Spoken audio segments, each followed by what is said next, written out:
Boa noite, meus queridos. Vamos lá? A gente vai começar a nossa aula de hoje tratando sobre contratos em espécie.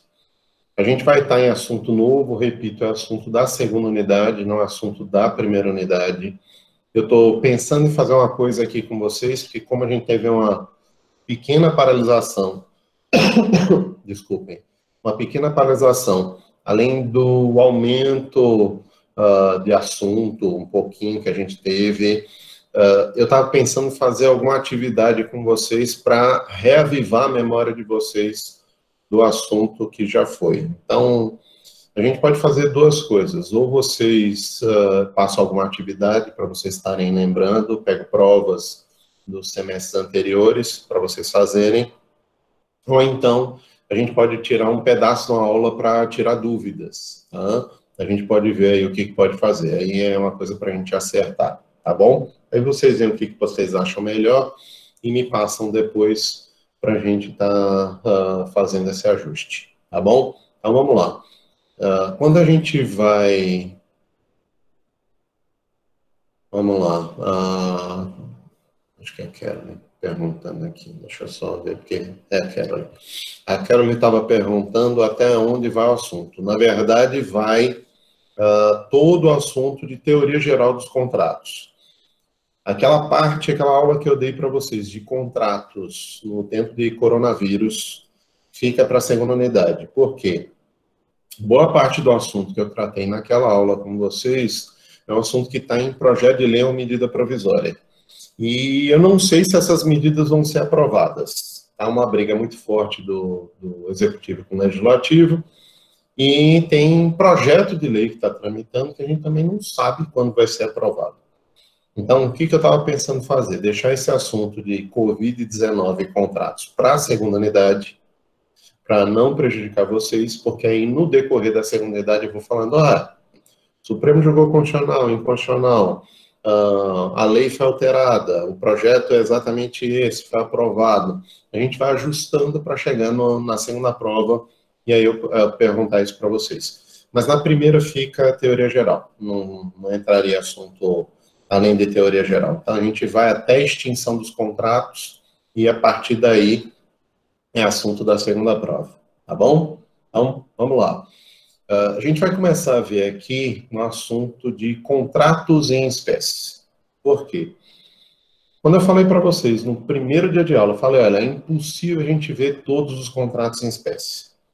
Primeiro, porque o Código Civil trata de contratos que nem são civis. Ele trata de contratos civis, ele trata de contratos empresariais, ele trata de contratos de várias naturezas que não necessariamente seja direito civil. Vocês lembram que a definição de contrato civil é uma definição por exclusão. Se eu vou falar de contrato em que necessariamente vai ser civil, ele vai ser definido como tal, como um contrato que não é trabalhista, não é de consumo, não é administrativo e não é empresarial. O que sobra é o contrato civil. Tá travando para mais alguém ou só Tainá? Pronto, então vamos lá. Tainá, é só você. Vamos lá. Qualquer dúvida, sempre façam como eu faço. Está travando demais, sai completo, fecha tudo e começa de novo. Se não for a máquina de vocês. Se for a máquina, tem que desligar e ligar de novo. Mas vamos lá. Quando a gente vai falar de contratos em espécie, eu disse para vocês, é impossível a gente ver todos os contratos em espécie. Se a gente for avaliar cada um dos contratos em espécie, bota aí que a gente vai ter no mínimo 1 ano de contratos. E olhe lá, eu estou falando 1 ano de contrato e apertando alguns assuntos. Porque a gente tem contrato em tudo que é disciplina. E até os contratos de direito civil, eles são complicados a gente falar todos aqui. Vai ter contrato que eu vou falar com vocês rapidinho aqui em compra e venda. Compra e venda, por exemplo, eu vou levar com vocês umas 2 semanas, pelo menos, falando. Por quê? Porque é um contrato que todo mundo faz todo dia. Até agora, em tempo de coronavírus, talvez seja o único contrato que a gente faça, seja compra e venda. A gente faz contrato no supermercado, faz contrato numa farmácia, é compra e venda. É um dos poucos contratos que a gente está fazendo, que dificilmente a gente está pegando ônibus, táxi, Uber. O máximo que a gente pode ter algum contrato que a gente faça pela internet, desde que não seja compra e venda. Então, o principal contrato que a gente vai ter é compra e venda, E eu acabo invariavelmente falando, junto com compra e venda, de contrato estimatório, de contrato de troca. Por quê? Se a gente for falar, por exemplo, de espécie de contrato, se eu fosse usar um critério histórico, o primeiro contrato que eu deveria falar com vocês deveria ser o contrato de troca, não o contrato de compra e venda. Por quê? Porque para existir compra e venda eu preciso de dois elementos. Eu preciso de coisa e eu preciso de preço. O contrato de compra e venda tem, além dos elementos gerais de existência, que é agente, objeto e vontade, o contrato de compra e venda vai ter elementos específicos, como coisa e preço. Por que coisa e preço? Porque se eu tenho coisa e coisa, eu não tenho compra e venda, eu tenho troca. E aí, por que historicamente o primeiro contrato deveria ser troca e não compra e venda? Já que é o contrato mais comum que a gente tem. Historicamente, o contrato de troca é o primeiro, porque antes da gente ter preço, dinheiro, moeda, não se falava em compra e venda. Então, se eu quisesse trocar um bem meu com um bem seu, eu poderia fazê-lo. Mas, a partir do momento que eu crio uma moeda, eu não só realizo a troca, mas eu realizo a troca de um bem por dinheiro. E aí, dentro dessa ideia que nasce o contrato de compra e venda. Então, se a gente fosse falar historicamente, o primeiro contrato é o contrato de escambo, de permuta, de troca. Esse contrato ele surge basicamente quando começam a surgir as relações humanas. Quando o homem começa a viver em sociedade e daquela sua produção, daquilo que ele produz, ele troca o excedente de produção dele com o excedente de produção de outra pessoa. Então, o contrato primeiro que vai surgir é um contrato de troca.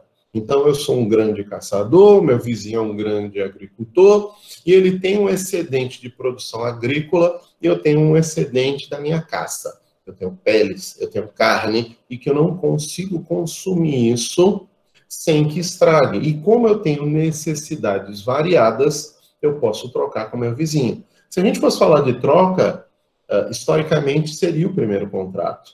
Mas troca é um contrato que a gente utiliza o quê? Se vocês forem para o Código Civil, vocês vão ver o quê? Tá lá, tem 2 artigos sobre troca. O primeiro artigo: naquilo que for compatível com o contrato de troca, aplicam-se as regras do contrato de compra e venda. Ou seja, estudar compra e venda é estudar troca. Estudar compra e venda é estudar contrato estimatório. Então, a gente tem alguns contratos no Código Civil que, invariavelmente, eu vou falar aqui para vocês para explicar. Por exemplo, o que é contrato estimatório?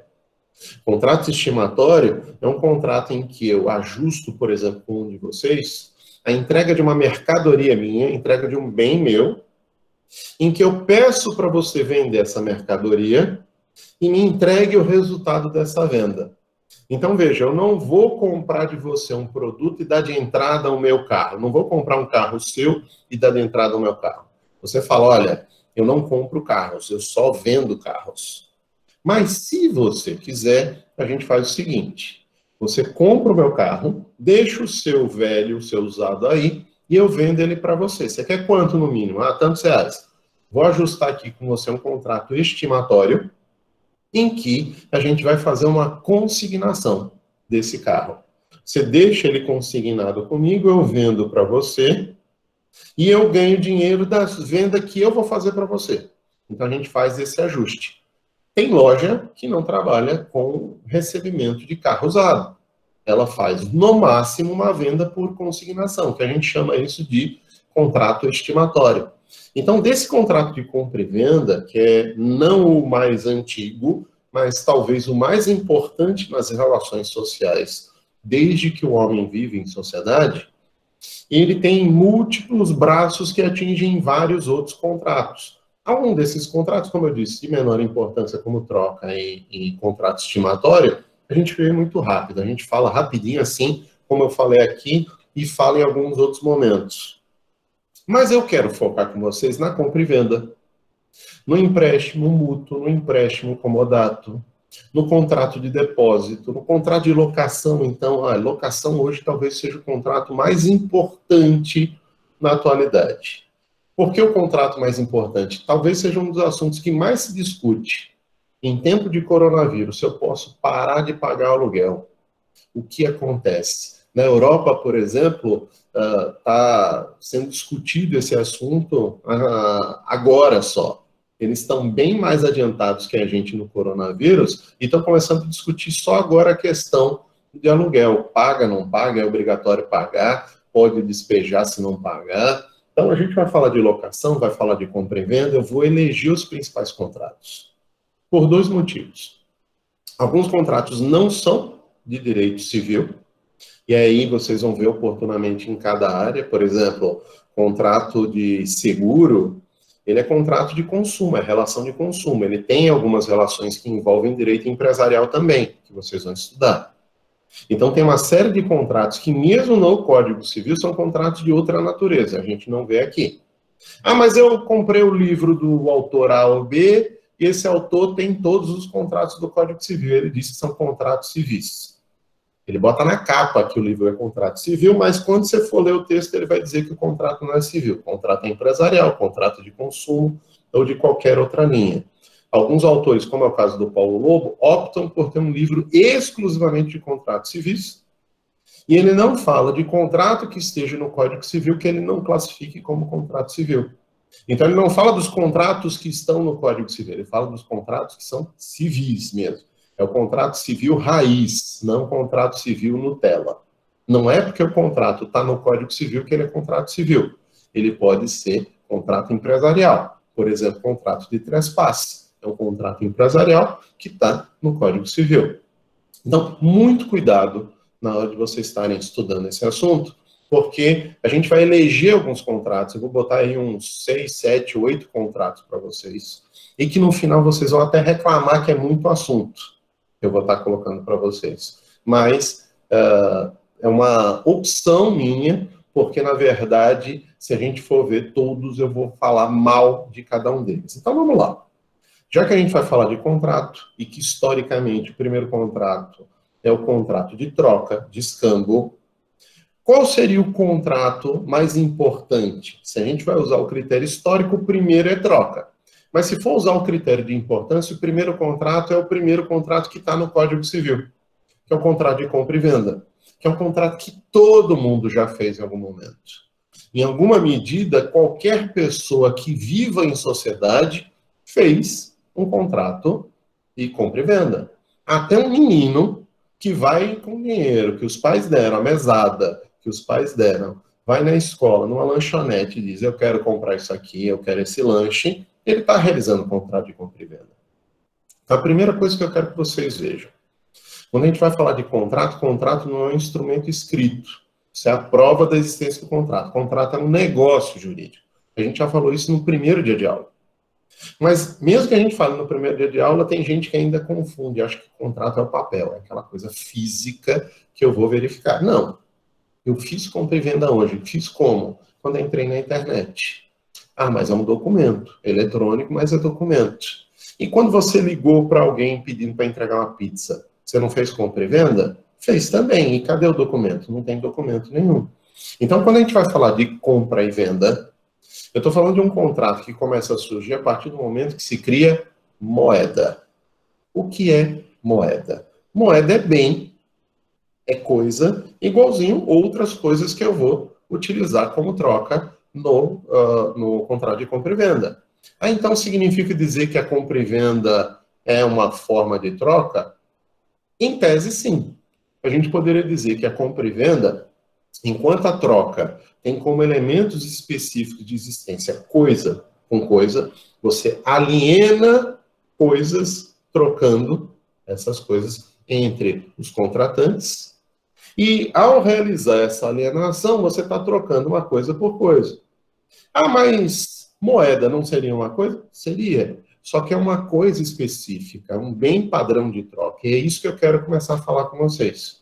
Quando a gente vai falar de compra e venda, o elemento de existência específico não é coisa por coisa, é coisa por preço.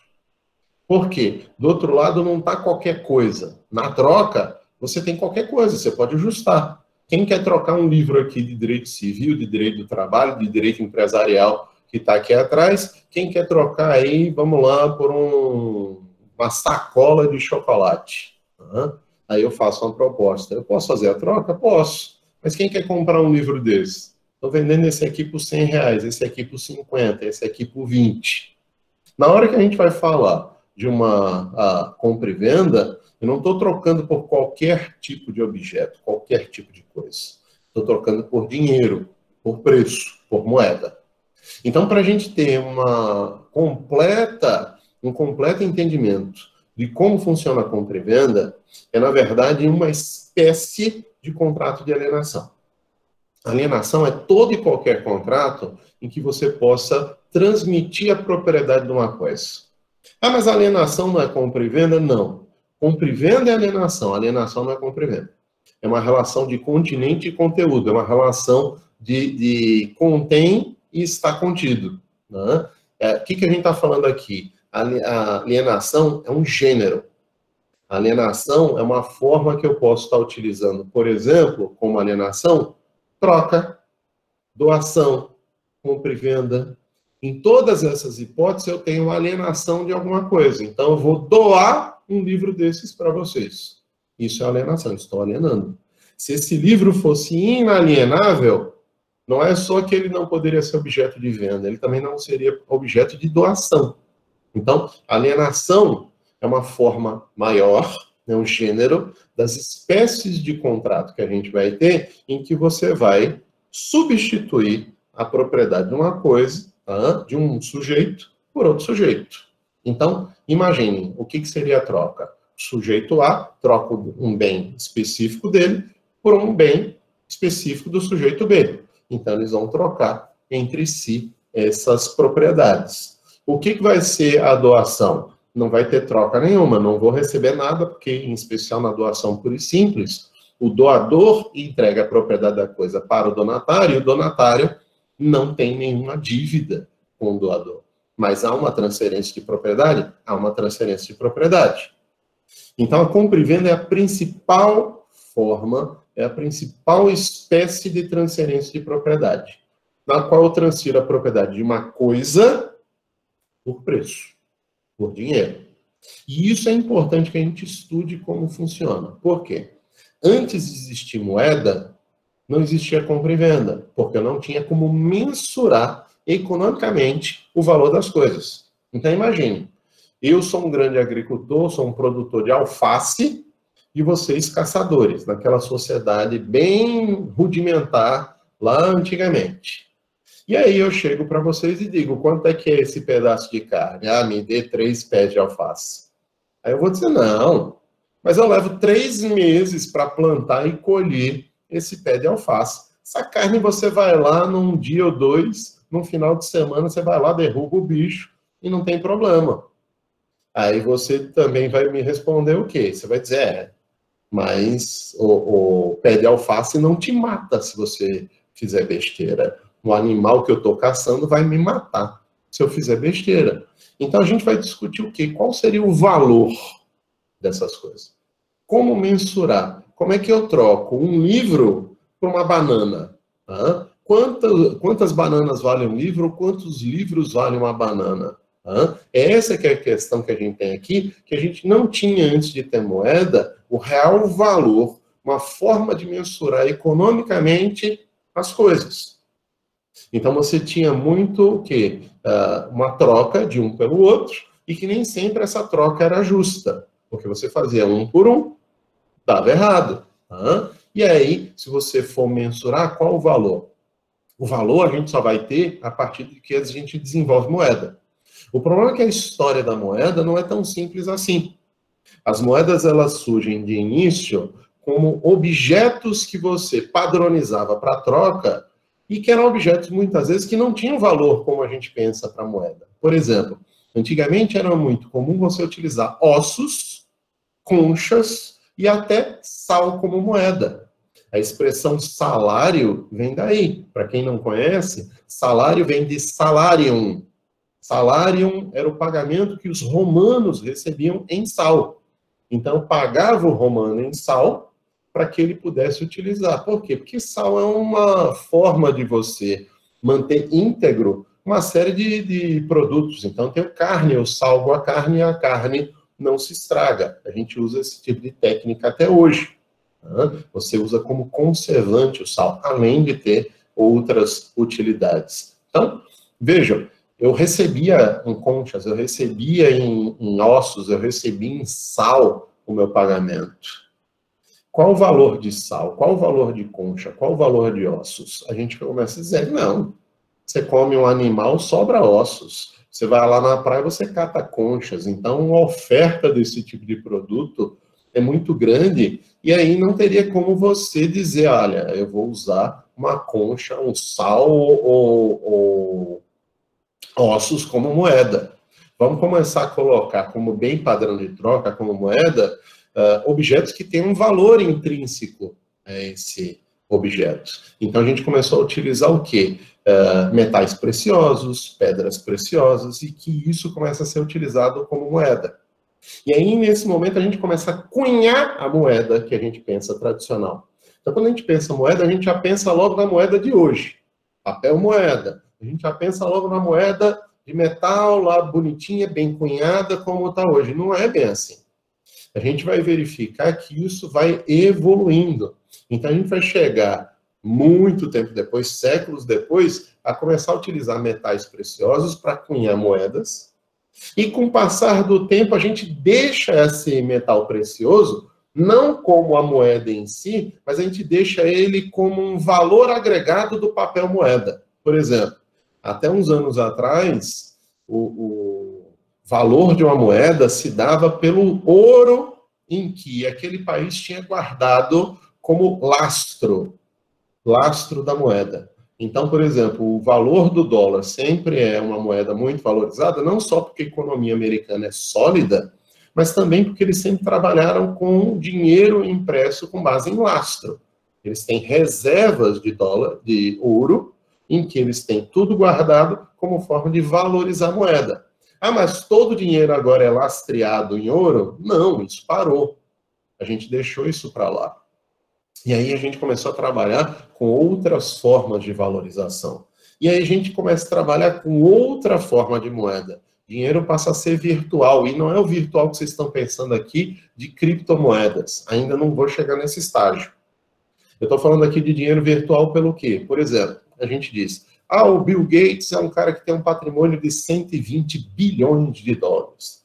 É o segundo ou terceiro homem mais rico do mundo e tem um patrimônio bilionário, o Bill Gates. Será que se ele chegar lá no saldo bancário dele, vai estar lá 120 bilhões de dólares, aí sai aquele saldo enorme, cheio de zero, para ele identificar que ele tem 120 bilhões de dólares? Não.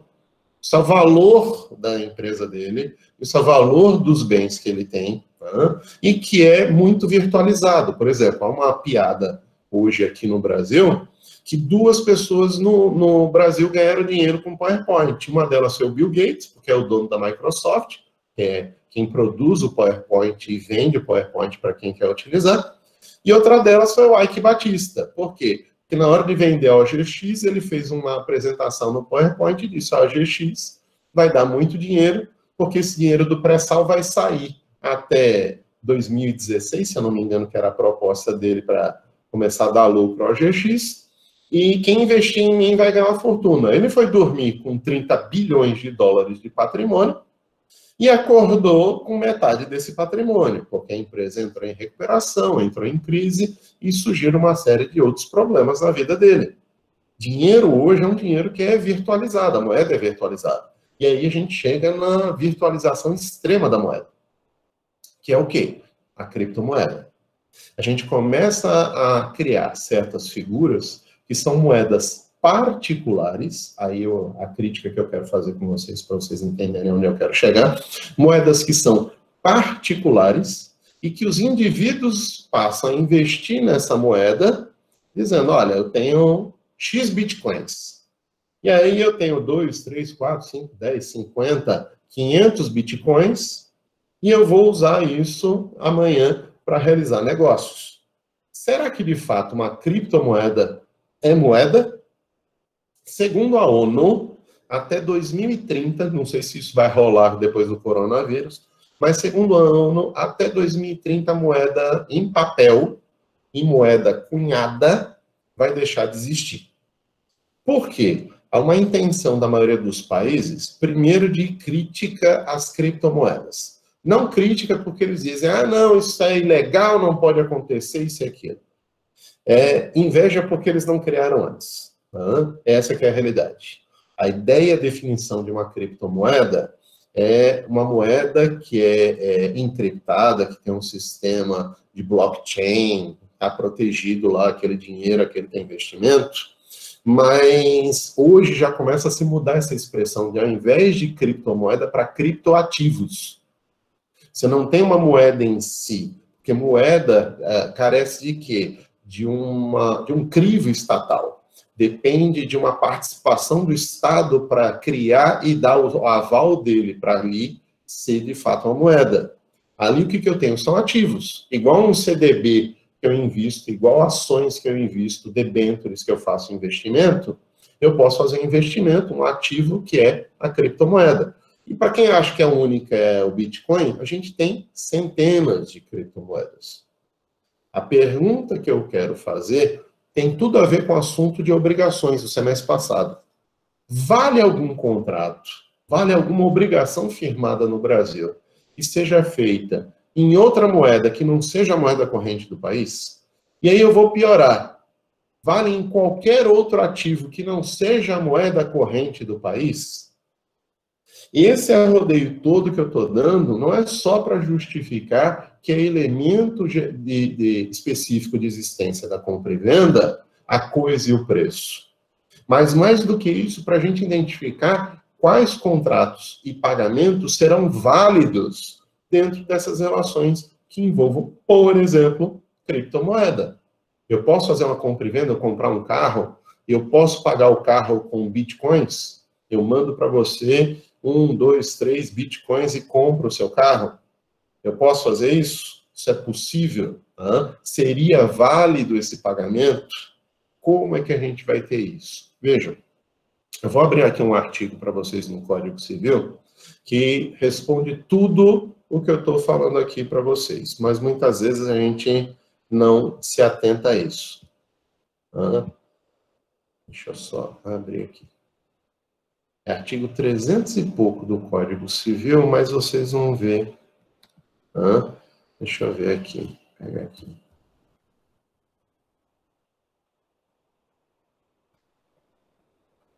Aqui.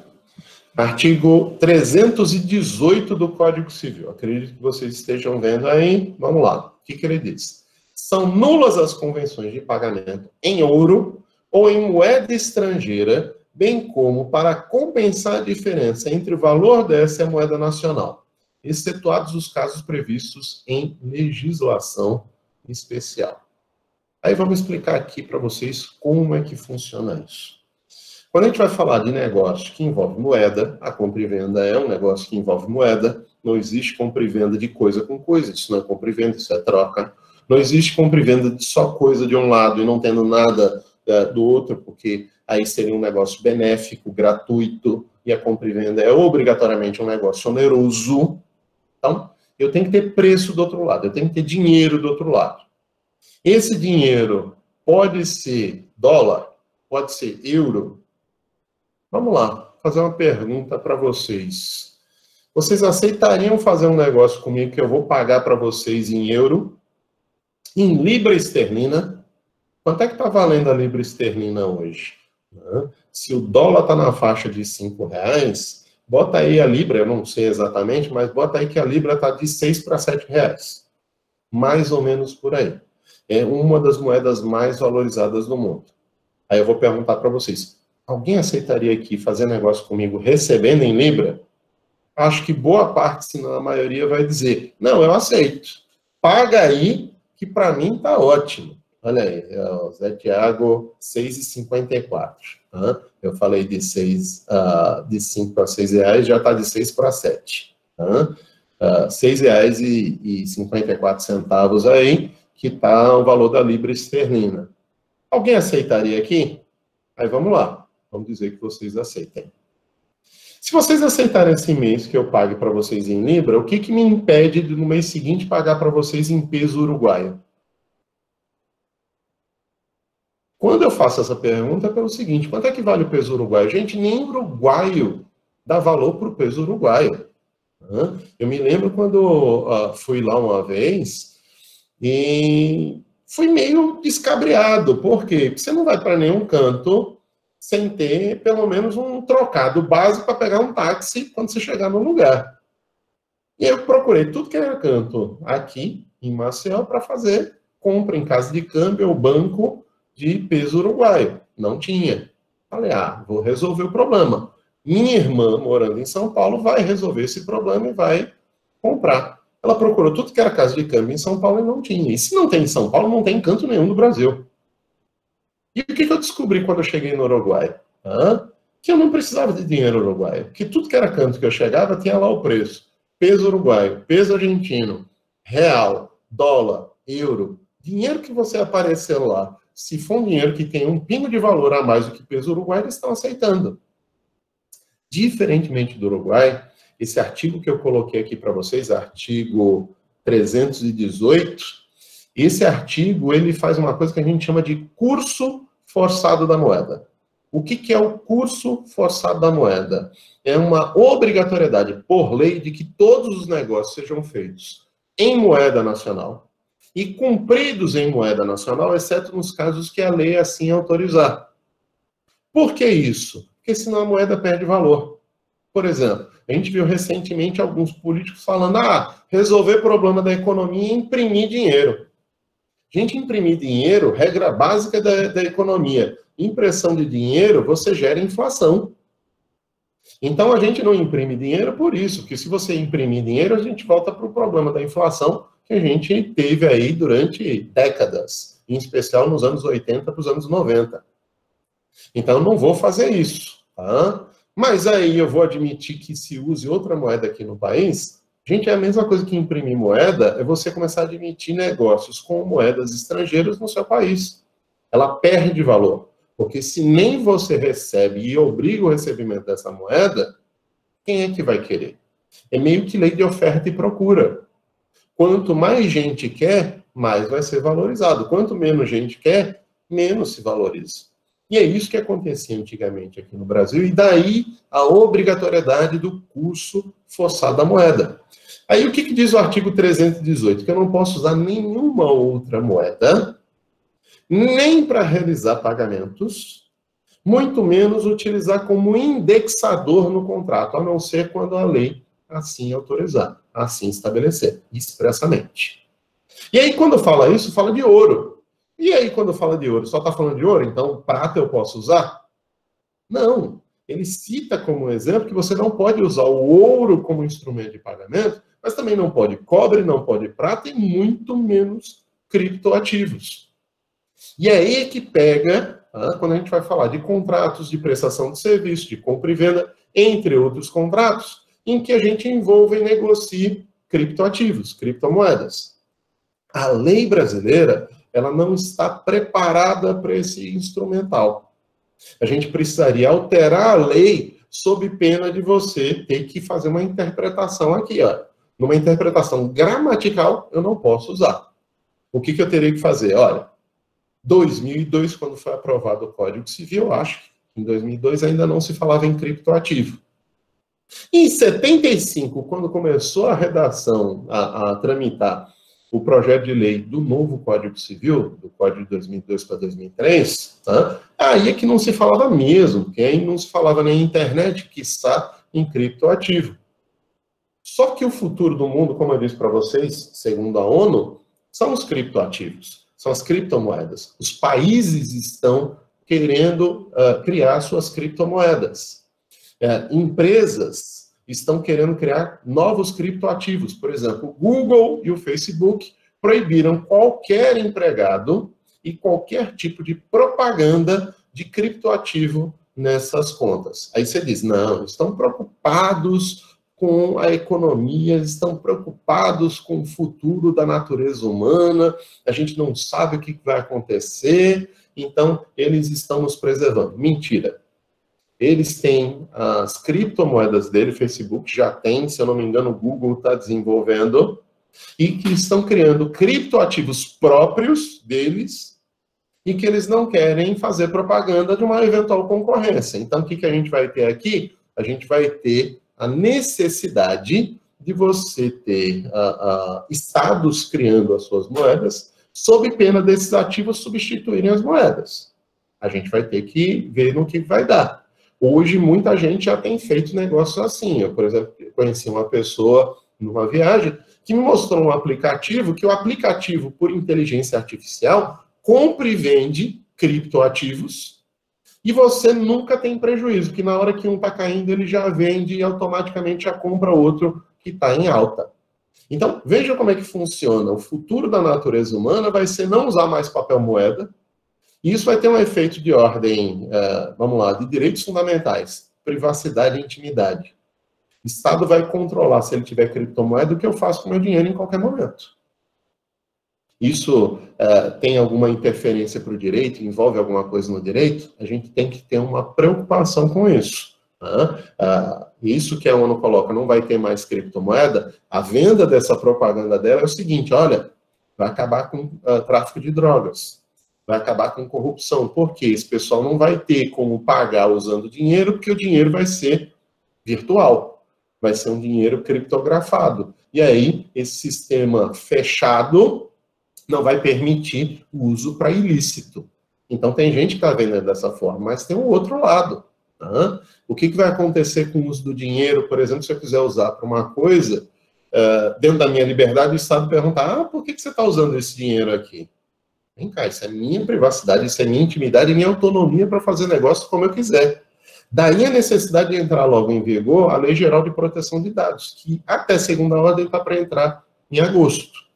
Então, vejam, eu não posso fazer no Brasil nenhum pagamento que não seja em real. Artigo 318 do Código Civil é isso, a tradução é essa. Todos os pagamentos no Brasil devem ser feitos em real. Ah, mas eu recebi em outra moeda. Vejam a que ponto chega a legislação brasileira. A CLT, em contratos de trabalho, dizem que se o pagamento do salário for feito em outra moeda que não seja a moeda corrente do país, o pagamento é inexistente. Vejam, eles não falam nem que é inválido, é inexistente. Porque dizer que é inválido foi feito o pagamento. Só vou invalidar, e aí vai ter um monte de discussão. Eles dizem que é inexistente porque, não, tá aqui, eu tenho prova. Paguei para ele $1.000. Dólar está R$5, então paguei para ele R$5.000. Está pago o salário. Não está. Segundo a CLT, o que vai acontecer? Você vai ter que pagar de novo em real e você, empregador, vai ter direito de quê? De alegar um enriquecimento ilícito na justiça comum estadual e receber no tempo da justiça comum a repetição do indébito, ou seja, a devolução do não devido, já que eu devi em real e paguei na outra moeda. Professor, mas isso não seria dação em pagamento? Se não houvesse a proibição da CLT, a gente poderia até discutir isso. Se não houvesse a proibição do Código Civil, até poderia discutir isso, mas há uma proibição. E lembrem, a minha autonomia vai até onde a lei permite. Eu não tenho autonomia além da lei. Por isso que a minha autonomia é autonomia privada, é o espaço privado que me sobra, me deixam na legislação. Então, quando a gente vai falar de moeda, de preço, no contrato de compra e venda, os pagamentos vão ser feitos em real. Posso fazer pagamento em outra moeda? Nunca. Posso fazer contrato em outra moeda? Em regra, não, mas pode. Aí vamos explicar. Eu vou trazer para vocês 3 hipóteses aqui de uso de moeda estrangeira. Primeira hipótese que não pode de jeito nenhum, pagamento. Eu não posso realizar pagamentos em outra moeda no país, sob pena de ser inválido esse pagamento com base no artigo 318 do Código Civil. Mas o artigo 318 diz que eu também não posso usar outra moeda como fator de indexação, ou seja, de atualização monetária. Só que ela abre lá, vírgula, salvo disposição expressa de lei em contrário. A gente tem lei que diz isso? Tem, por exemplo, a lei de leasing, lá desde a época do Plano Real, em meados dos anos 90, 1994. A lei de leasing autoriza que você faça o contrato de leasing indexado no dólar. E aí o que acontece? Na hora de realizar o pagamento, no dia do pagamento, você converte para o real e faz o pagamento. Então, eu posso pagar em outra moeda estrangeira? Não, não posso. Eu posso fazer contrato em moeda estrangeira? Em regra, não. Mas se a lei expressamente para aquele contrato autorizar, eu posso. Terceira hipótese. A primeira é o pagamento, que eu não posso. A segunda é o contrato em outra moeda usando como indexador. Só posso se a lei autorizar. Terceira hipótese, a proposta do contrato. A proposta do contrato não é contrato. A proposta do contrato não é pagamento. A lei proíbe contrato em outra moeda e a lei proíbe pagamento em outra moeda, mas não proíbe proposta. Se não proíbe, tudo aquilo que não é proibido é permitido. Direito privado, eu posso fazer tudo aquilo que a lei não proíbe. Então, por exemplo, se eu chegar numa empresa de turismo, aproveitar agora, né? Agora está tudo baratinho. Eu estava vendo no Instagram um dia desse viajar para o Japão por menos de R$3.000, tudo pago. Avião, estadia de hotel, tudo pago para você ir para o Japão, ainda parcelando em 10 vezes. Óbvio, agora que as empresas estão indo à falência, elas estão fazendo qualquer negócio. Quando todo mundo queria viajar, lei da oferta e da procura, preço era tudo lá em cima, tudo caro. Então, o que acontece? Empresas aéreas chegam para mim e dizem, olha, se você quiser, você pode viajar para o Japão, para a Europa, para os Estados Unidos, para Bali, para onde você quiser. É X de tantos dólares. Isso é uma proposta. No dia que eu chego na empresa de turismo, eles vão fazer o quê? O dólar está a R$5, eu vou multiplicar $1.000 por R$5, você vai pagar R$5.000. Como eu disse que seria em 10 vezes, você vai ter 10 parcelas de R$500 para estar pagando. Tá ok? Tá ok. No dia seguinte, o dólar cai de R$5 para R$4,50. Quem fechar negócio não vai pagar 10 de R$500, vai pagar 10 de R$450. No dia seguinte, o dólar está a R$6. O que vai acontecer? Quem fechar negócio lá naquele dia vai pagar 10 de R$600. Então, veja, eu não estou usando como indexador do contrato, eu estou usando como indexador da proposta. Eu não posso usar como indexador no contrato. Eu não posso usar moeda estrangeira para pagar, mas eu posso usar moeda estrangeira como proposta. No dia do contrato, eu faço a conversão para o real, faço o contrato em real e o pagamento vai ser em real. Essa é a regra que eu quero que vocês tenham cuidado, que é o que a gente tem que manter. Eu vi que chegaram algumas perguntas, deixa eu abrir aqui. Vamos lá. Vamos lá, a Silveli está pedindo para eu repetir a segunda. Então, vamos lá, vou falar das três. Primeira, pagamento. Artigo 318 do Código Civil. Não pode, de jeito nenhum, pagamento em outra moeda. Artigo 318. Usar outra moeda como indexador. O que é indexação? É modo de atualização monetária. Por exemplo, quanto é que está valendo a gasolina hoje? Eu estava passando hoje, fui levar minha mulher no hospital, que a minha sogra está internada. Fui levar minha mulher no hospital, aí passei na porta do Macro, que é o retorno do meu condomínio, e estava R$ 3,65, mais ou menos isso. Gente, estava R$ 4,65 um dia desses, está R$ 3,65. Por quê? Porque a notícia ontem era que o barril do petróleo, o preço estava negativo. E preço negativo com base em quê? No dólar. Então a gente vai fazer o quê? Eu uso o preço do barril do petróleo como um indexador do preço da gasolina aqui no Brasil. Ninguém está consumindo, falta consumidor, tem mais oferta do que procura, cai no mundo todo o preço do barril do petróleo e vai cair também na bomba. Vocês vão ver quando a gente sair da crise o que vai acontecer. Vai disparar o preço do combustível. Então a gente tem que ter muito cuidado, que isso é indexação. Eu posso usar outra moeda como um fator de indexação só se a lei expressamente autorizar. É um exemplo do leasing. O leasing pode ser feito direto em real ou ele pode ser indexado no dólar. É um dos contratos que a lei autoriza ser utilizado uma moeda estrangeira como indexador. Mas a proposta, que não é contrato, é só proposta, é só oferta, ela pode ser feita na moeda que você quiser. Não tem problema. Você pode fazer uma outra moeda. Eu vou te fazer uma proposta. Vou fazer para você a venda dessa casa em não sei quantos francos. Em não sei quantas dracmas. Você inventa a moeda que você quiser, do país que você quiser. A questão que eu quero discutir aqui com vocês é, eu posso realizar uma compra e venda com um criptoativo? Seria isso compra e venda ou seria troca?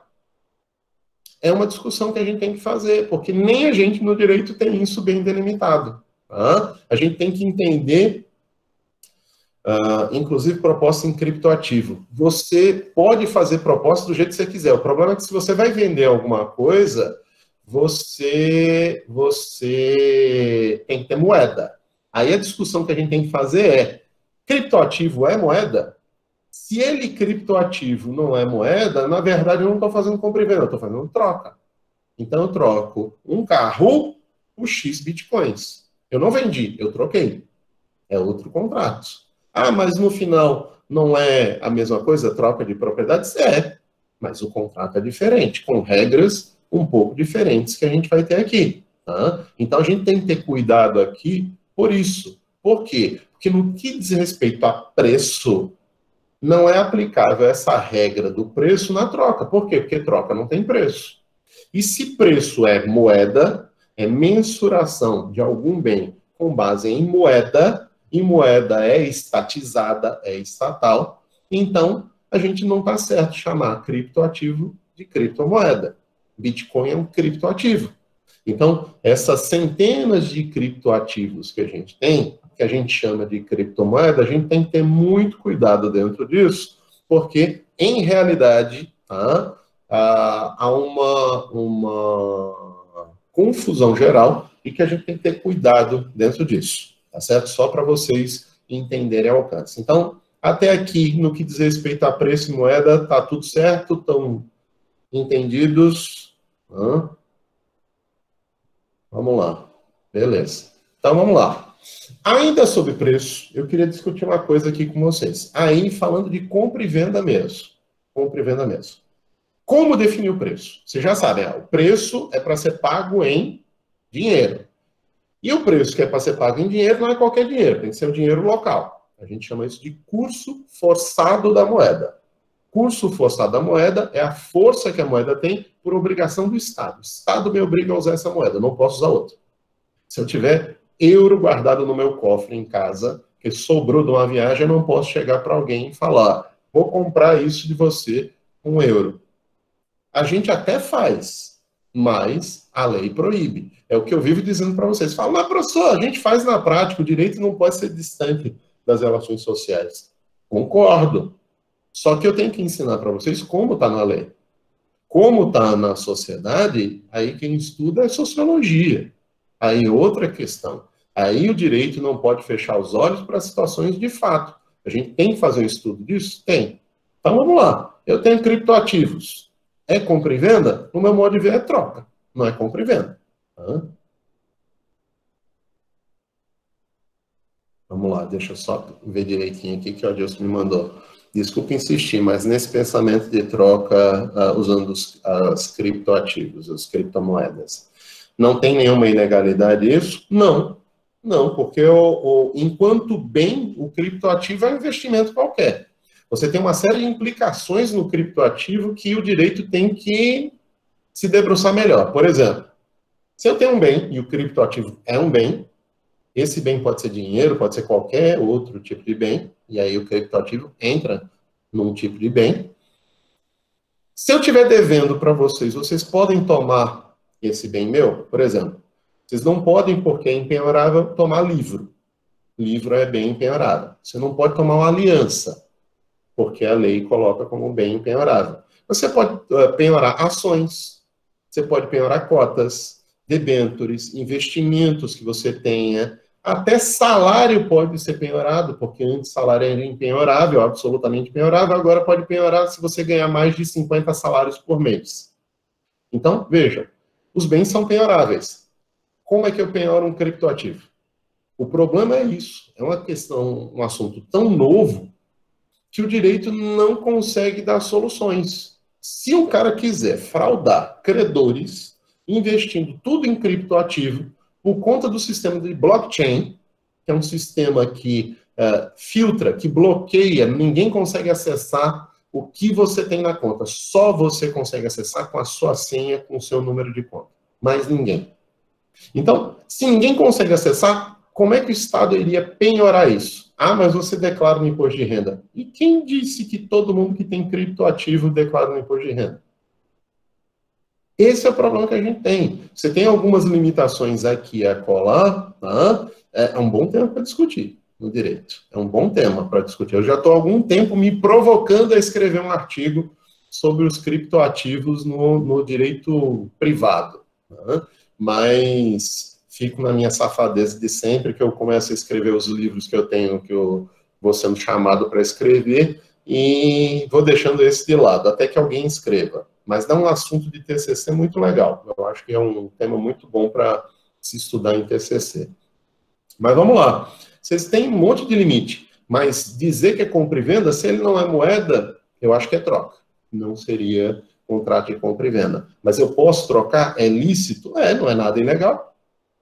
Não há nenhum ilícito, nenhuma proibição da lei de você fazer investimento em criptomoeda. O que existe são determinações da Receita Federal que me obriga a declarar esses criptoativos no imposto, e aí eu não realizar essa declaração, eu estou fazendo sonegação, e aí é crime. Não é crime ter criptoativo, é crime você ter criptoativo e não declarar no imposto de renda. Aí é outra coisa. O ilícito está aí, não está no criptoativo. E é esse o cuidado que eu quero que vocês tenham. Então, vamos lá. Posso fazer compra e venda? Não posso. Eu não posso fazer pagamentos com criptoativo. Eu posso trocar. Eu posso comprar um carro com outro carro? Eu não estou comprando, eu estou trocando. Eu chego e digo, vou entregar meu carro para vocês, você entrega de vocês para mim. Estamos fazendo uma compra e venda. Se não é compra e venda, isso é troca. Quando você dá de entrada o carro, então, professor, você não está comprando? Não. Aí é compra. Por quê? Eu estou entregando um carro que eles vão converter em dinheiro, juntar com o resto do dinheiro que eu vou pagar, o que eu vou financiar, e aí eu estou comprando o carro. Mas se eu pego um livro desse e vou trocar com um livro de vocês, você troca. É a mesma coisa que eu pegar um livro e trocar por criptomoeda. Não é compra e venda. É, na verdade, uma troca. Mas, coisas a serem estudadas. Tem muito assunto ainda, muita questão a ser discutida aqui quando se fala em criptomoeda. Mas, voltando no que eu estava falando de preço. Quando a gente vai falar de preço, a fixação do preço é um assunto extremamente importante. Por que é importante a fixação do preço? Vejam, será que eu poderia deixar o arbítrio de uma das partes? Deixar que uma das partes defina o preço? Por exemplo, eu vou pegar um produto qualquer, um celular, um notebook, um livro, e vou dizer, vou vender para você. Diga qual o preço que você acha que é o justo e me pague. Eu posso fazer isso? Eu posso determinar que terceiro fixe o preço. Eu posso usar um preço tabelado. Eu posso usar a média do mercado. O que eu faço na hora de definir o preço? Uma das questões mais importantes que a gente vai ter aqui é o quê? Por que quando a gente vai ter compra e venda, a gente fala em preço e fala em moeda? Porque moeda é a forma de você mensurar economicamente o valor das coisas. Quando você fala um livro, esse livro é caro, esse livro é barato. Caro em que sentido? Caro em sentido de valor? Esse livro foi minha mãe que me deu. É um livro que eu gosto muito e me é muito caro esse livro. Você está falando em outros valores mais éticos, morais, do que valores econômicos. Esse livro é muito caro, ele custa R$5, ele não é muito caro.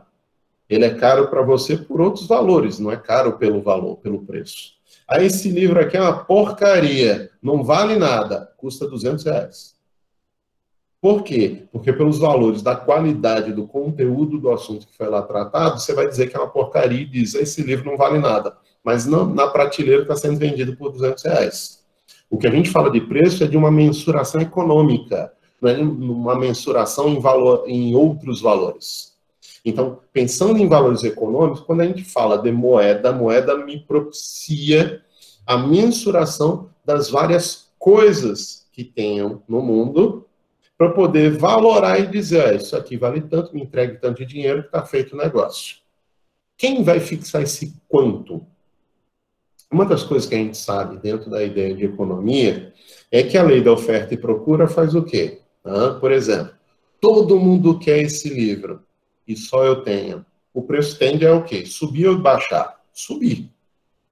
Mas se é uma oferta muito grande de coisas, né, da mesma coisa, e ninguém quer ou pouca gente quer, o preço tende a baixar. Por exemplo, a primeira bolha econômica do mundo foi na venda de tulipas. Não sei se vocês já ouviram falar sobre isso. A gente fala de bolha econômica, a bolha do imobiliária dos Estados Unidos, que estourou em 2008, quando o Alan Greenspan e o Federal Reserve incentivavam investimentos em títulos imobiliários.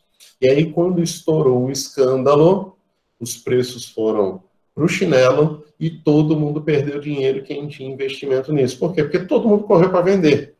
Não foi a primeira bolha. Quando a gente fala em bolha, a gente está falando de quê? Daquela coisa, vamos pensar em bolha mesmo, naturalmente falando, aquela bolha de sabão que vai inchando, inchando, inchando, até uma hora que ela fica tão fina que ela estoura. A primeira bolha que existiu no mundo, eu mesmo nem entendo tanto o motivo do porquê investiam nisso. Eram pessoas que compravam títulos de tulipa na Europa, há alguns anos atrás, uns bons anos, se eu não me engano, acho que era século XIX ou século XVIII. E as pessoas compravam títulos de tulipa, até um dia que uma pessoa que tinha vários títulos resolveu vender tudo. E aí, na hora que ele resolveu vender tudo, o vizinho, quando viu que ele vendeu, disse: alguma coisa tem de errado. Vendeu também e todo mundo começou a fazer isso. Todo mundo colocou à venda. O que aconteceu? Aquela tulipa em título que estava hipervalorizada estourou porque houve uma oferta maior do que uma procura. Isso já aconteceu no Brasil com a arroba do boi gordo, quando a gente tinha boi no papel. A pessoa não tinha fazenda nenhuma, mas tinha 2.000 cabeças de gado. Por quê? Porque era uma pessoa rica, era um artista, um jogador de futebol, não tinha como investir dinheiro e diziam: uma boa forma de investir é a arroba do boi gordo. Compre títulos de boi e resolve o problema. Deu um escândalo aqui no Brasil, porque estourou essa bolha quando descobriram que tinha mais papel do que boi. E aí é uma questão que a gente tem que ter cuidado. A gente valoriza muito uma coisa, muitas vezes, e o preço dela tende a subir e depois despenca. É o caso que está acontecendo com o barril do petróleo. Então, quando a gente vai fixar o preço, eu posso botar o preço? Posso. Eu, por exemplo, tenho um relógio que eu ganhei da minha mãe em 1990, o último ano que eu estava na escola, e ela me deu esse relógio. Primeiro que eu era sempre apaixonado por esse relógio e eu não tinha como comprar, até porque eu era um moleque de 17 anos de idade. Segundo, porque foi presente da minha mãe. Minha mãe já faleceu há uns anos atrás, já faleceu há 14 anos, vai fazer agora, daqui uma semana, 14 anos do falecimento dela. E o que acontece? Tem esse valor intrínseco. E já teve gente que chegou para mim e falou: bote preço nesse relógio. Diga quanto é que você quer. Aí você fala: pô, deve ser um relógio caro. Não, um relógio simples, besta. Mas para mim é o mais caro que tem. Não mais caro no preço, no valor, mas mais caro em sentimentos. E isso tem a ver com preço para mim, não para outras pessoas. É como aquele programa do Trato Feito. Uma pessoa chega lá e diz: mas isso aqui é velho, deve valer muito. O dono da loja sempre diz: cara, olha, tem cocô de dinossauro no meu quintal enterrado, e nem por isso eu digo que vale alguma coisa, porque ninguém quer comprar. Essa que é a questão. O preço das coisas é definido por quê? Por demanda. Então, quanto mais há uma demanda e menor é a oferta, o preço sobe. Quanto menor é a demanda e maior a oferta, o preço desce. É o que a gente vê em tudo. Mas dentro disso há vamos lá, um espaço de atuação do que eu posso fazer. Por exemplo, o preço do combustível não é definido necessariamente pelo preço do barril do petróleo. Os postos cobram um pouco mais, cobram um pouco menos. Por exemplo, tem um posto quase onde é o meu escritório, na Praça Centenária, que toda vez que eu passo lá, eu falo: não, isso aqui só pode ter lavagem de dinheiro ou alguma coisa tem de errado.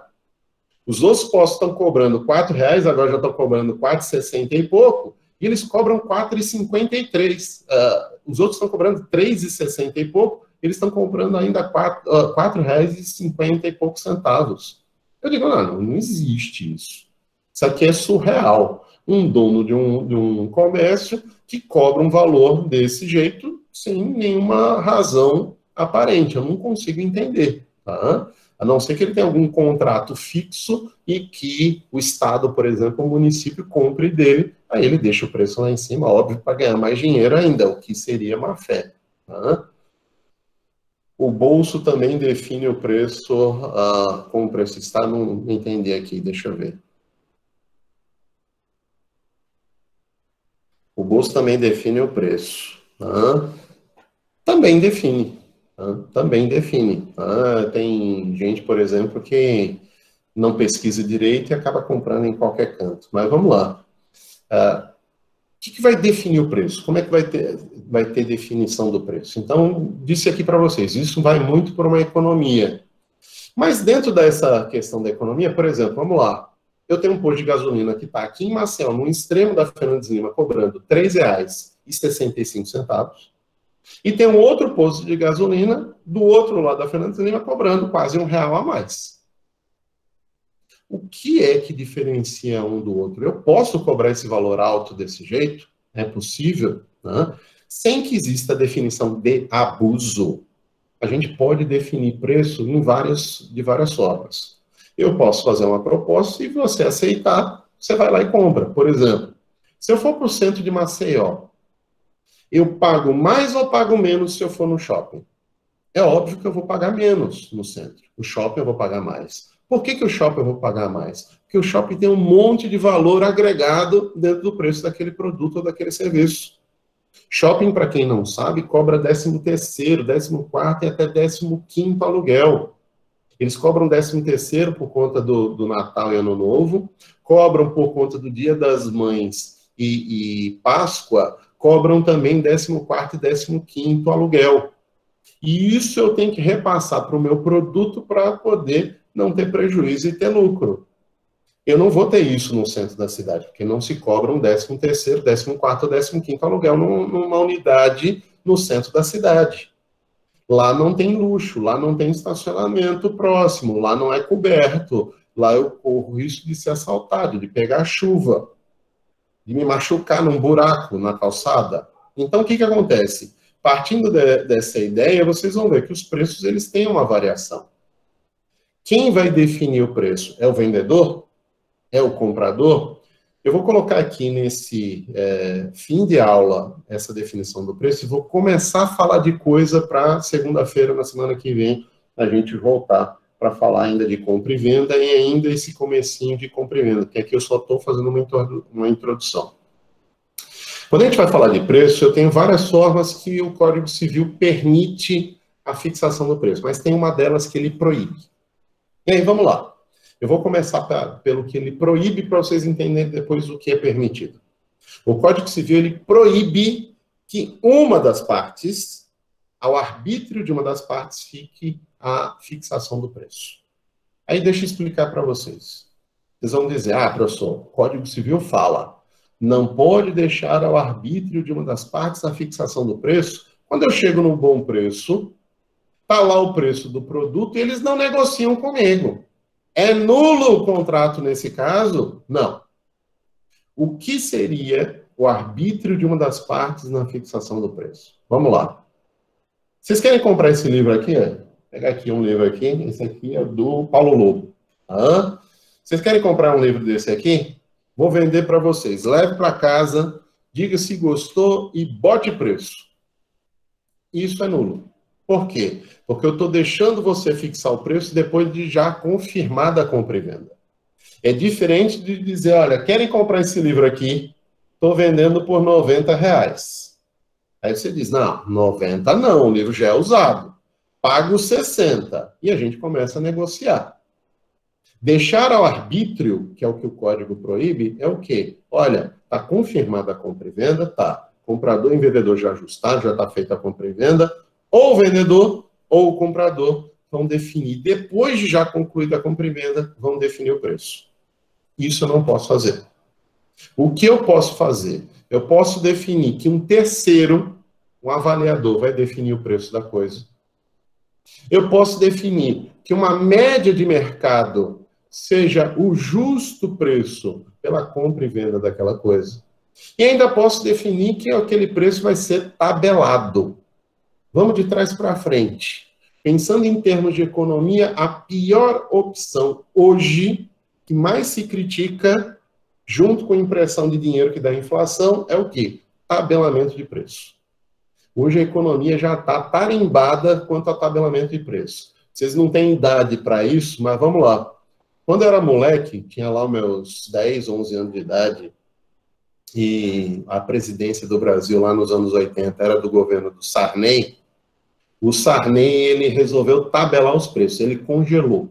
Uma das medidas econômicas que ele tomou foi o seguinte, olha, o preço de ontem em todos os supermercados e a Sunab, que era o Procon da época, já fixou, já avaliou todos esses preços. Tá? O preço de ontem em cada uma das unidades de cada produto está congelado. Vai ser publicado num jornal de grande circulação esses preços e vocês vão com essa tabelinha para poder fazer a compra de vocês no supermercado. Com isso, vamos conter a inflação. Foi uma medida ridícula, por quê? Porque cada pessoa, quando ia no supermercado, era chamada pelo Sarney de fiscal do Sarney. São as minhas fiscais. As fiscais do Sarney eram as mães da gente que iam para o supermercado para fazer compra, os pais da gente que iam para o supermercado para fazer compra. E aí diziam, absurdo, o preço era para ser tanto e estão cobrando tanto. Tabelamento de preço, o Código Civil admite, mas a ciência econômica critica muito. Por exemplo, uma das opções do Michel Temer contra a crise dos caminhoneiros que a gente teve recentemente, acho que foi 2016 para 2017, foi fazer o quê? Tabelar preço de frete. Quase todo mundo criticou, mas ali foi uma solução política para sair da crise. Mas economicamente é um tiro no pé. Porque isso é péssimo para a economia, você tabelar preço. O preço ele tem que ser fluido. Fluido para o preço do combustível sair de R$ 2,50 para R$ 5,00, mas também para sair de 5 para R$ 2,50 de volta. Tá? Isso é economia de oferta e procura que determina isso. Tá? O tabelamento gera escassez, exatamente. Porque se está tabelado e o preço não é o que eu quero, eu não vou vender. Eu não vou vender. Eu estava falando com a minha mulher hoje que o meu medo dessa crise... Olha que eu estou dizendo que a gente tem que manter o isolamento. O isolamento eu acho que tem que ser horizontal. Não vejo bons exemplos no mundo. Tem país da Europa, não sei se é a Suíça, Suécia, acho que é a Suécia, que fez isolamento vertical e tem 10 vezes o número de óbitos de outros países que fizeram vizinhos isolamento horizontal. Eu acho que tem que ser mantido. Mas a gente tem que saber que a gente vai pagar uma conta disso. E eu estou consciente disso. A gente tem que ter consciência disso. Qual é a conta? A conta da economia. A gente está correndo o risco de passar uma crise de economia igual a 1929, que várias empresas quebraram no mundo todo. E aí eu estava lembrando a minha mulher dos meus estudos de história, porque eu não estava vivo em 1929, eu nasci em 1995, então, antes que eles comecem a rir, eu tiro nota, viu? Simplesmente quando em 29 teve crise, Getúlio Vargas jogava lotes de café em alto mar. Por quê? Para manter o preço do café. Ele preferia estragar a dar para a população. Por quê? Porque se ele desse para a população, ninguém ia consumir, porque estava recebendo de graça. E se fosse comprar, o preço era baixo. Ele jogou verdadeiros estoques de café em alto mar para valorizar o preço do café brasileiro. Então, veja que ponto chega. A gente tem que tomar medida de economia que é séria. Tá? E aí, essas medidas de tabelar preço gera escassez, tá? Imprimir dinheiro gera inflação, e a gente tem que ter consciência dessas coisas que a gente está fazendo, porque a gente sabe que vai pagar o preço depois. Mas, vamos lá. Então, eu posso definir o preço em tabela? Não é o ideal, mas o Código Civil permite. Eu posso definir o preço por uma média de mercado? Pode ser feito isso, mas também é uma outra coisa que a gente tem que ter cuidado, que se todo mundo botar o preço igual, isso é uma cartelização, o que é um ilícito econômico. Por exemplo, cartel de combustível. Até alguns anos atrás era muito comum os postos de gasolina cobrarem diferença de décimo ou centésimo de centavo diferente um do outro.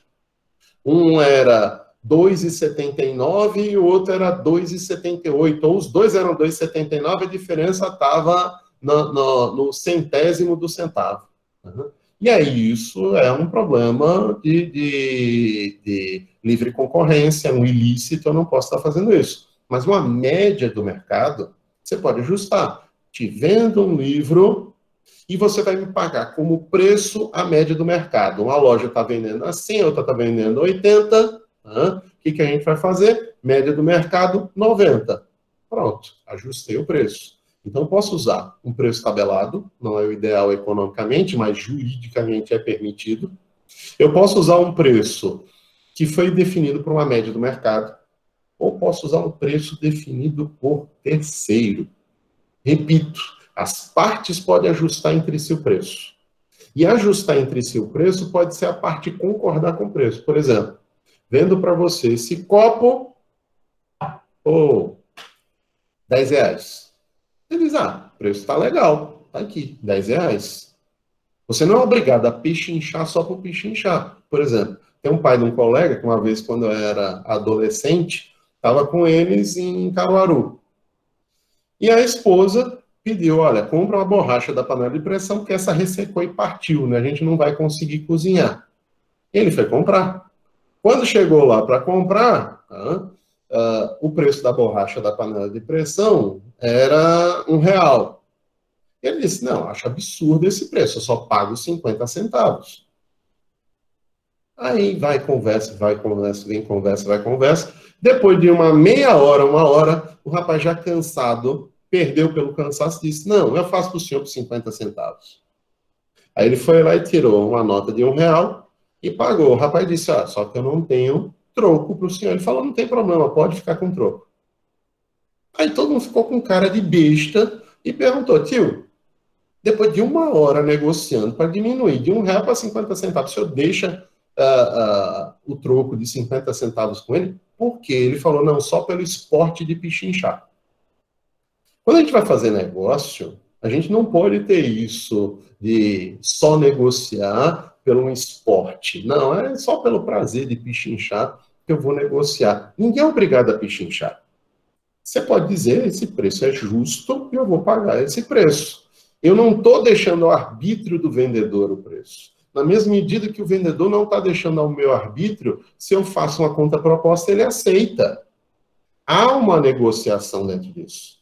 A arbitrariedade do preço é você concluir o contrato e deixar para o vendedor ou comprador, para um ou outro, definir o preço com o contrato já definido. Aí vai haver risco. Silvênio, o pai de todo mundo pichincha. Aí não é só o teu, o meu também era um exemplo de mão de vaquice tremenda. Eu acho que daí, talvez até que eu tenha os meus traumas de não pichinchar tanto assim. Aqui em casa quem pichincha mais é a minha mulher. Ela que não me ouça. Mas, vamos lá, agora tá filmado, né? Aí eu me quebro. Mas vamos lá. Quando a gente vai falar de definição de preço, a gente tem que entender que essa ideia de definição de preço não pode ficar ao arbítrio das partes, mas elas podem se negociar. Negociação não quer dizer necessariamente que tem que pichinchar. Negociação pode ser eu concordar com o preço do outro. Deixar ao arbítrio concluímos o contrato, já está certo, você não pode desistir da compra e venda, nem eu vou desistir, mas o preço agora é esse. Sabe esse livro que vocês compraram? R$5.000 o preço do livro. Vamos dizer, absurdo! Mesma coisa. Deixa o arbítrio de vocês, vocês falam, 50 centavos o preço. Não, absurdo. Você está me causando uma lesão, como eu estava antes com R$5.000. Então a gente não pode ter isso, porque isso torna inválido o contrato. Mas eu posso deixar arbítrio de terceiro, que eu explico já agora para vocês, posso deixar preço tabelado ou tirar uma média do mercado. Eu vou mostrar já o artigo para vocês que trata sobre isso. O que seria deixar arbítrio de terceiro? Deixar arbítrio de uma pessoa que seja profissional para a definição do preço. Por exemplo, qual o preço da casa de vocês? A casa que vocês moram, ou alugada, a casa comprada, qual o preço dessa casa? Vocês vão dizer, não, eu sei o preço que eu comprei semana passada. Então eu sei qual o preço. Mas se você comprou 5, 10, 15, 20, 30 anos atrás, se você herdou, qual o preço dessa casa?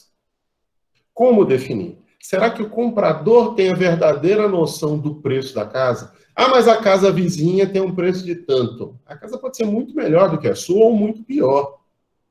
Isso não é parâmetro.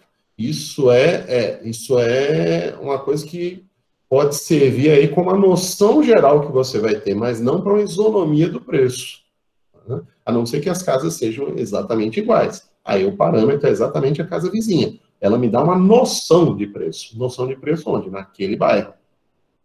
Então, posso dizer que um terceiro vai definir? Posso. Quem é que definiria, por exemplo, o preço de um imóvel? Eu posso deixar para um terceiro que seja um corretor de imóveis.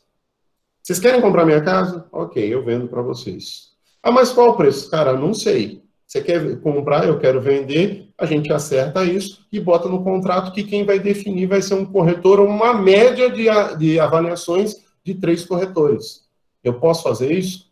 Pode ser feito. É isso que normalmente a gente acaba fazendo quando deixa o arbítrio de terceiro. A gente procura um profissional que vai procurar resolver esse problema. Vocês vão ver isso no Código Civil. Deixa eu pegar aqui.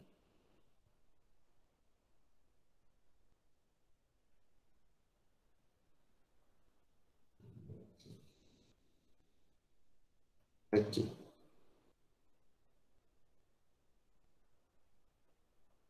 Artigo 485 do Código Civil. Deixa eu abrir para vocês, que eu estava lá, eu estava crente que eu estava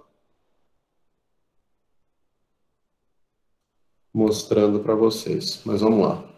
Artigo 485 do Código Civil, ele coloca: a fixação do preço pode ser deixada ao arbítrio de terceiro, que os contratantes, logo, assim que fizerem o contrato, designarem ou prometerem designar. Então, eu faço o contrato de compra e venda, a gente já ajustou, botou uma cláusula no contrato dizendo: olha, Zé Barros é o cara que vai fazer a arbitragem. Ou então, vamos procurar um profissional que vai fazer isso. Eu posso deixar sob a fixação de um terceiro.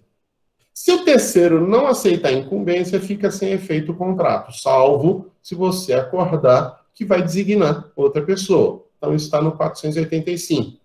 Mas eu também posso fixar o preço, 486, também poderá deixar a fixação do preço à taxa do mercado, média de mercado, de bolsa, que também vai ser uma média do mercado, em certo e determinado dia e lugar. Artigo 487. É lícito às partes fixar o preço em função de índices ou parâmetros, desde que suscetíveis de objetiva determinação. Tabelamento. Eu posso fazer isso, não tem problema.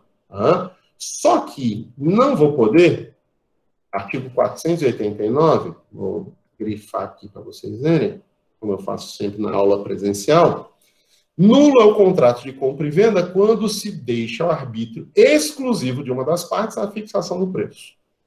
Então, que cuidado eu quero que vocês tenham na hora de estudar isso aqui? Cuidado que eu quero que vocês tenham.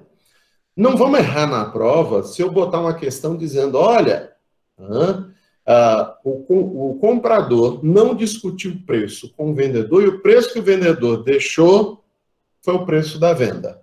Ou vice-versa. Aí eu boto esse artigo e digo: é nulo esse contrato? Vocês vão dizer sim ou não, verdadeiro ou falso, por exemplo. Não é nulo o contrato. Por que não é nulo o contrato? Porque eu tinha chance de negociar e não negociei porque eu concordei com o valor. Aqui o objeto do artigo 489 é você deixar o arbítrio da outra parte dizendo: ó, vai lá e define o preço. A gente já fez a compra e venda, não estou definindo que um terceiro vai arbitrar o preço, quem vai arbitrar é você.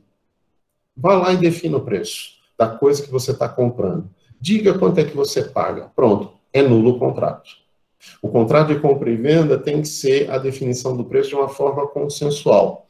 Ou o consenso vem porque eu aceito o preço que você botou, ou porque você aceita o preço que eu coloquei, ou porque a gente delimita que vai ser uma média de mercado, um preço tabelado, ou então, eventualmente, vai ser definido por um terceiro que a gente vai escolher.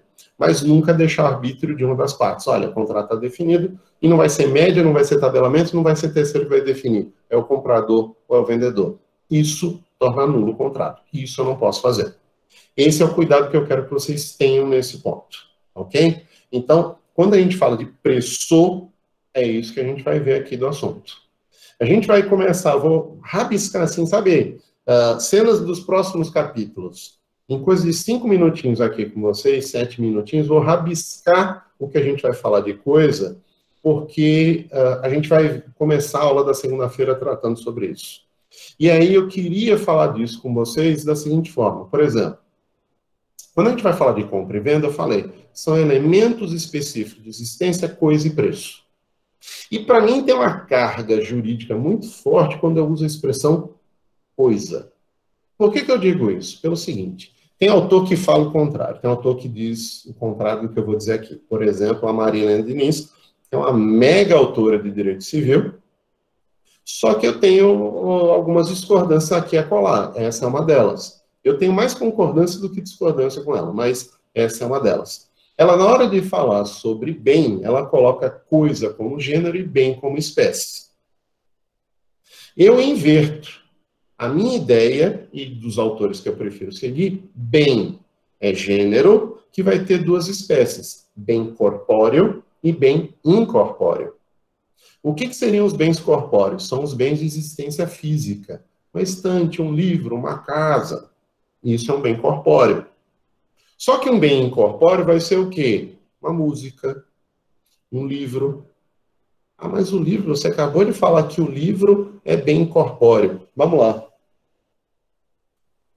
pegar aqui. Gente, esse livro aqui é de quem? Responda aí na cabeça de vocês. Esse livro é de quem? Vou botar aqui pertinho para vocês verem o nome do autor. Esse livro é de quem? Vocês vão dizer. Ah, é do Paulo Lobo. Tá errado. Tá errado. Não é do Paulo Lobo.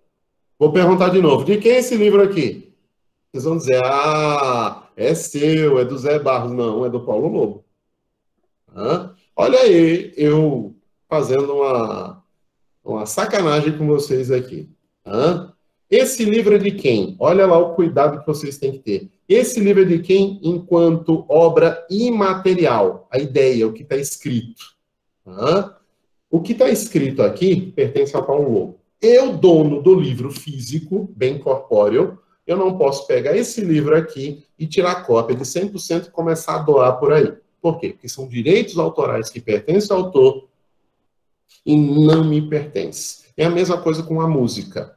Eu posso pegar uma música e começar a veicular publicamente essa música, eu vou ter que pagar uma taxa para o ECAD, e o ECAD vai pagar os direitos autorais. Tirado desse valor dessa taxa, vai pagar para o artista. Então, vejam, eu não posso estar utilizando um bem que é imaterial como se meu fosse.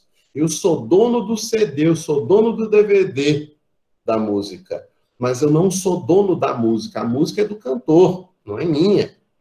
O livro é meu, a obra física, mas o que está escrito não é meu. Ah, porque eu comprei, eu posso copiar tudo que está aqui? Não, isso é plágio. Isso aqui pertence ao autor. E é isso que eu quero que vocês entendam. Por que eu estou falando isso?